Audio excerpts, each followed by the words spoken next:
What's going on, YouTube? Sooner Nation. Today we got to answer some questions or talk about some answers that are being given to us about the offensive line for the University of Oklahoma.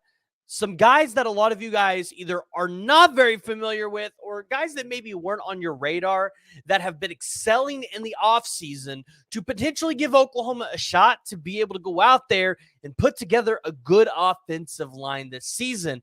Before we dive into it, though, I want to hear from y'all. If you agree with that Bill Bedenbaugh will have his good offensive line because he's never put out a bad offensive line, got to jump down and let me know in the comments, or let me know who your starting 5 offensive line will be at the first kick this season. I have a feeling, though, Brent Venables and Bill Bedenbaugh, they're going to go through probably the first 3 games of the season, really tinkering with different variations of that offensive line, trying to find the best combination of players that work. You've seen Bill Bedenbaugh over the past couple seasons really like to do that in those first couple of games of the season and really try to figure out who's going to be able to play at a high level. But this offseason, if you guys remember last month, I was talking to somebody in Norman when I was up there about the offensive line room and who was really standing out because we heard so much about Fabichi Wewu when he transferred up here from North Texas. We talked a lot about Heath Ozida in the spring and still showing out a lot. Now, I think the big news is during SEC Media Days, Brent Venables talked about Troy Everett potentially accelerating a little bit in his recovery. And if he does, that's actually huge. Reason being is you've already got Branson Hickman, who can play the center position for you and is probably your starting center regardless whether Everett is healthy or not. But Troy Everett's a guy that could swing as a guard for you. And then if Hickman goes down, he's a guy that can play center. And he's a returning starter for Oklahoma. So that's good news for Oklahoma. That's really good news. If Troy Everett can come back and he can swing in that guard position or the center, you feel good. However, the right tackle spot has probably been one of the bigger questions for Oklahoma. Kind of asking, okay, Jake Sexton probably going to play left tackle, but who's going to be at that right spot? Because we brought in Spencer Brown in the offseason from Michigan State. If you all remember, we were really hyped about that one. But early in the spring game or throughout spring practices, it kind of fell apart for Spencer Brown. Like it feels like it hasn't gotten together. Now, I have been an advocate in saying this. Spencer Brown has an opportunity this summer to turn it around, right? He has all of the athleticism in the world to go out there and be a great right tackle. It's just he needs to harness it a little bit, bring it in, and if he can do that, there's a chance you could see him out there starting for you on Saturdays. Regardless, he's a great backup rotational piece for you. And in 2021 is when he had his best year, when he was graded out at 71.8. But since then, he's tanked almost 10 points in the pass or in the blocking grade. You don't like that. You don't like that. So Spencer Brown, he is really experienced, 541 snaps last year, but that's not the guy people are talking about. And if you all remember, in this name, we talked about him in June. That's Jake Taylor. I was told by somebody that's in that room, somebody that, works alongside this offensive line every day, that Jake Taylor is him. And if you all remember, back when we recruited him out of high school, he was a top 150 player.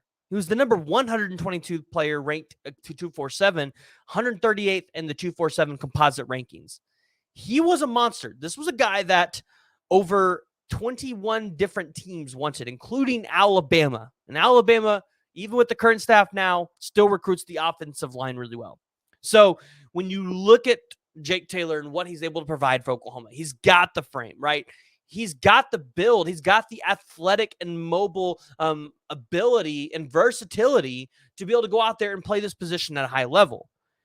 You liked his flexibility, and you liked you liked a lot of his footwork. So with Jake Taylor this offseason, if he's able to go out there and do that, what you saw from him in 2022, his best game was against UTEP, where I think he had a total of like 9 snaps. He had a total of 41 snaps that entire year. But he had an offensive grade of 57.8. He definitely excels better in the passing game, where he's a 73.3. Now, we know this is probably going to be a little bit more of a focal point for Oklahoma this offseason and into the regular season, is being able to get the ball to those wide receivers. If you can give Jackson Arnold, 2 to 3 seconds, there's a good chance he's going to find an open receiver down the field. And Jake Taylor might be one of the best tackles at the right tackle position that is going to be able to help Jackson Arnold. The question is, how is he going to be able to improve in his run blocking game? The good news is you've got Gavin Sawchuk, who, guys, even with an offensive line last year that didn't feel like the chemistry was really there, wasn't really meshing super well, Gavin Sawchuk really over those 6 games threw up some like NCAA type numbers a little bit, right? Especially for a guy that wasn't getting a lot of run earlier in the season. And then if you look at a guy like Javonte Barnes, who we know is going to be able to beat it down the field, same thing for a guy like Emeka Megwa.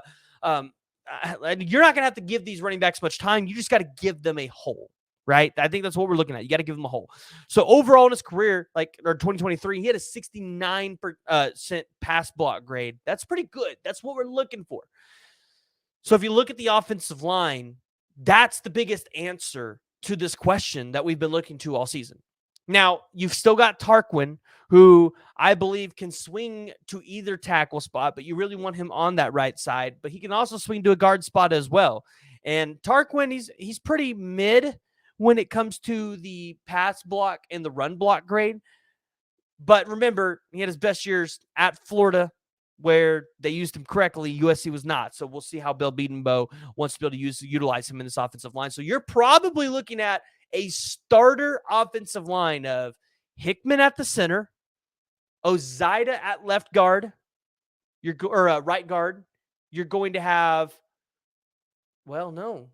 he might be playing left guard. So you'll have Weiwu at right guard, Hickman at center, Sexton at right tackle. You'll have Ozida at left guard, and then Sexton at left tackle. And if you're Oklahoma, you're happy about that. Not to mention, you've got Jake Robertson as well as a tight end, who's, I feel like, a decent pass blocking tight end. That's another guy that you could roll out there in his extension to that offensive line. So, Sooner Nation, this has been one of the biggest points of conversation this offseason, this offensive line. Oklahoma, they're going into a fall camp. We're going to find out a lot about what this offensive line is going to look like in fall camp. We're going to hear a lot of things, and the season's right around the corner. So, if you guys haven't already, make sure you guys are joining the discussion, jumping down in the comments below, giving me your thoughts about the offensive line, who you think is going to start, what you think about Jake Taylor. If you guys have not already, make sure you guys are joining the discussion, jumping down in the comments below. And if you guys haven't, make sure you hit that like and hit that subscribe button. Hey, until next time.